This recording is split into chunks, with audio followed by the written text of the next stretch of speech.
জান চলো না আমরা কক্সবাজার থেকে ঘুরে আসি। ঠিক আছে চলো কালকে যাই। এই কি রে 70 টাকা পাই, তুই টাকা না তুই গার্লফ্রেন্ড পার্কে ঘুরস, আমার টাকা কখন দিবি? এই ওঠ, এখন টাকা দিবি তুই, আমার এখন টাকা দিবি, আমার এখন ভাই টাকা পাবেন ভালো কথা, মারামারি কেন করতেছে? চাই কেন হাত দিচ্ছে? হ্যালো বন্ধু, আমি তো একটা বিপদে পড়ছি, আমার ইমার্জেন্সি 20,000 টাকা লাগে, তুই কি দিতে পারবি? কিরে কে কল দিছে তোরে? আর ভাই বলিয়েন না, মারে তো কল দিয়েছে, টাকা লাগবে বলে 20,000। কোন মারুক? ওই যে আপনাকে অপমান করছে গার্লফ্রেন্ডের সামনে। কে বন্ধু, আজকাল গার্লফ্রেন্ড ভাই আমাদেরকে ভুলে গেছস, আমাদের খবর নেস না।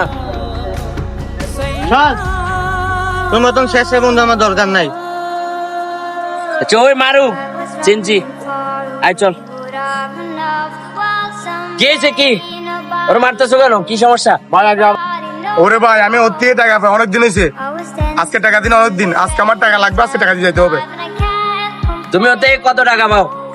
ওর থেকে আমি 10,000 টাকা পাই। ঠিক আছে ওর টাকা আমি দিতেছি, ধরো।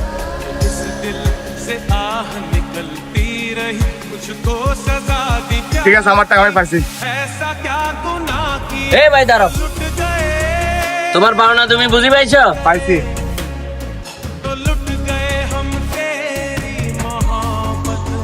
এবার আমাদের পাওনাটা বুঝাই দাও। আপনাদের পাওনা মানি? আমাদের পাওনা মানে বুঝো না?